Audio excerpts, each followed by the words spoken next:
Aujourd'hui, je vais vous présenter les risques de la Troisième Guerre mondiale dans le monde. Tout d'abord, la cause qui pourrait causer la Troisième Guerre, d'après moi, c'est à cause de la guerre entre la Russie et l'Ukraine. Car, en fait, la Russie ne veut pas que l'Ukraine rejoigne l'OTAN.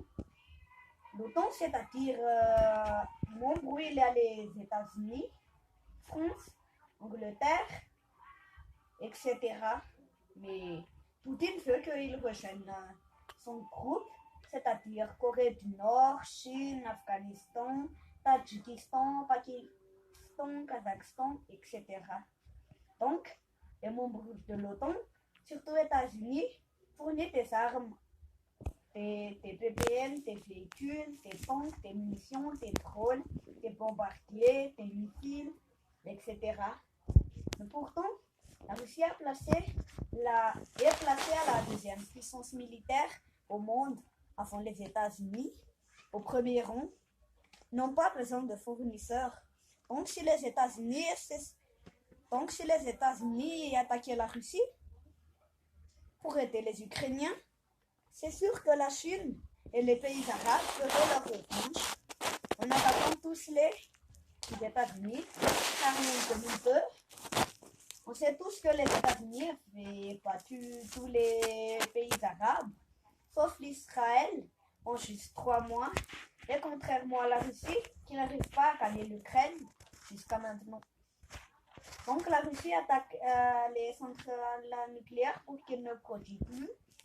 Il y a aussi la Chine, qui n'aime pas que les Américains arrivent à Taïwan. C'est une île de Chine, Taïwan, et l'Amérique est encore partie, et une Américaine est encore partie à Taïwan. Et à cause de l'arrivée de l'Américaine, la Chine a fait des entraînements de militaires. Et si la Chine attaque la base des Américains à Taïwan, c'est sûr que les États-Unis n'accepteront pas la destruction de leur base. Les États-Unis pourraient sortir gagnants de cette guerre car il a aussi donné 900 milliards de dollars pour combattre les pays arabes.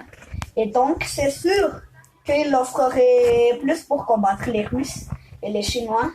Les Russes ont offert 281 milliards pour combattre l'Afghanistan, mais ils n'arrivaient pas à le combattre, mais cette attaque a échoué. Donc maintenant, on va voir une vidéo montrant les 10 pays les plus puissants au monde. Du score parfait de 0, plus son armée est forte et puissante. Dans cette vidéo, nous allons voir les 10 armées les plus puissantes du monde. Allez, sans plus attendre, on commence. Numéro 10, le Pakistan. L'armée pakistanaise, comme le Pakistan, est pratiquement repartie de 0 le 14 août 1947, face à de fortes difficultés. Depuis l'indépendance, l'armée, comme la marine et l'armée de l'air, est devenue une force hautement motivée et moderne défendant les frontières idéologiques et géographiques du Pakistan. L'origine du bon nombre de ces unités remonte au début de la domination britannique sous le sous-continent. L'armée pakistanaise a été classée 10e plus puissante au monde sur 133 pays sur l'indice mondial de puissance de feu 2022. Lors de l'examen annuel du Global Firepower de 2022, les forces armées pakistanaises ont obtenu un score de 0,2083, étant le score parfait dans la liste. Avec un énorme bond de 5 places laissant derrière Israël, le Canada, l'Iran, l'Indonésie dans la foulée, le Pakistan est le seul pays du top 15 à avoir amélioré son classement. Numéro 9, la Turquie. L'armée turque est la deuxième armée en effectif de l'OTAN après l'armée américaine et la 9e armée du monde en effectif au niveau mondial.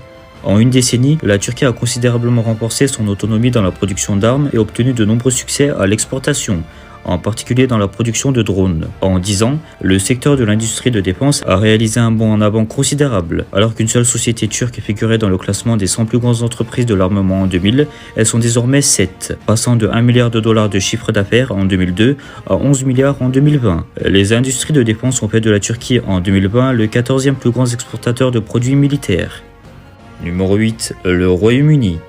L'armée britannique protège les intérêts du Royaume-Uni dans son pays et à l'étranger, offre un environnement sûr et sécurisé dans lequel tous les citoyens britanniques peuvent vivre et prospérer. Elle se développe rapidement en 1915 selon une organisation totalement nouvelle et sa puissance ne cesse dès lors de se renforcer. Mobile et disponible, l'armée britannique qui a près de 211 000 hommes, toutes armes confondues, est donc exclusivement composée de professionnels. L'armée britannique est actuellement déployée dans le monde entier sur de nombreuses opérations à l'étranger et exploite l'expérience et les capacités spécialisées pour résoudre la multitude de problèmes. Numéro 7. La France. À l'issue de la Seconde Guerre mondiale, la place de la France dans le monde s'est modifiée. Sa position s'est affaiblie. Avec la guerre froide, la domination des deux grandes puissances qu'étaient devenues les États-Unis et l'URSS et la perte de ses colonies, la France s'est retrouvée reléguée au statut de puissance moyenne. Cependant, cette puissance moyenne n'est pas inactive et sans influence. Dans un monde de plus en plus instable, elle a la capacité d'intervenir et d'être présente de manière multiforme. L'État français occupe, en tant que membre fondateur, une place spécifique au sein de l'Union européenne et en est l'un des principaux acteurs et contributeurs. La France se veut un État puissant, présent dans le monde entier. Dans le domaine diplomatique, la France peut s'appuyer sur un réseau d'ambassades et de consulats étendu, le deuxième au monde après celui des États-Unis.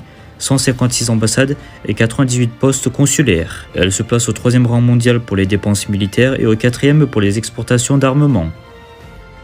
Numéro 6. La Corée du Sud. La 11e puissance économique mondiale, avec un PIB de 1411 milliards de dollars, la Corée du Sud s'impose comme la 6e puissance mondiale, selon les dernières données de la Banque mondiale. Une force qui lui permet d'être la 4e économie régionale derrière la Chine, le Japon et l'Inde. En 20 ans, le pays est entré dans la modernité au point d'être invité à la table du G7. La Corée du Sud n'est plus le petit pays asiatique qu'elle était il y a une vingtaine d'années. Elle sortait alors avec succès du sous-développement et cherchait à renouer avec certaines de ses racines impériales. La Corée du Sud entretient, elle aussi, une armée relativement massive. Avec 630 000 hommes et femmes sous le drapeau, c'est la 6e armée du monde en volume. Le plus gros de cet effectif est fourni par des conscrits astreints à un service militaire obligatoire de 20 à 24 mois pour les hommes. Numéro 5. Le Japon. Pour assurer sa sécurité, le Japon entreprend de muscler ses capacités militaires. En vertu de sa constitution, rédigée sous l'occupation américaine après la Deuxième Guerre mondiale, le pays ne possède que des forces d'autodéfense. Les dépenses militaires japonaises s'élevaient à 46,6 milliards de dollars, à hauteur de la France, soit les 9e plus importantes de la planète. Discrètes sur la scène internationale, les forces nippones sont donc loin d'être négligeables.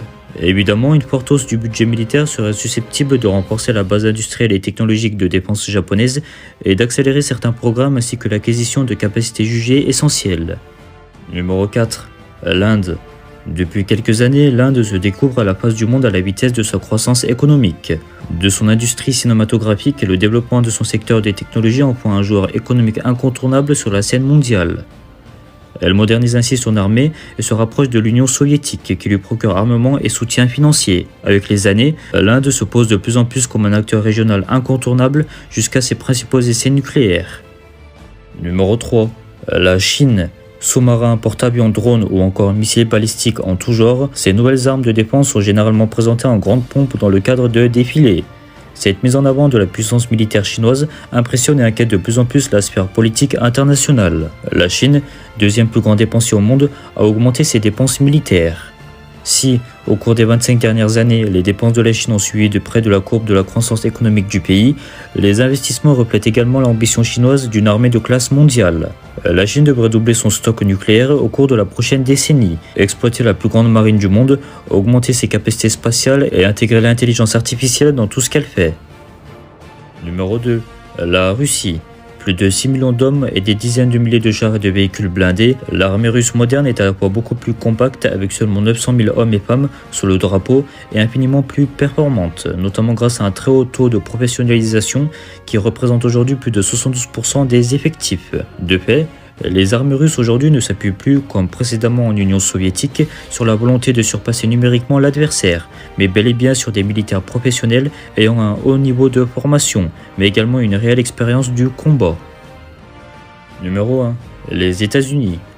Les États-Unis occupent la première place mondiale par indice de puissance militaire devant la Russie, la Chine, l'Inde et le Japon. Les pays les moins puissants sont le Bhoutan, le Kosovo, le Liberia, la Somalie et la Sierra Leone. Les États-Unis disposent de divers avantages technologiques et financiers, avec un budget estimé à 778 milliards de dollars l'année dernière, soit 39% du total des dépenses militaires mondiales, selon les données publiées par l'Institut international de recherche sur la paix de Stockholm. Les États-Unis d'Amérique maintiennent leurs avances avec plus de 13 000 avions militaires, dont 5 160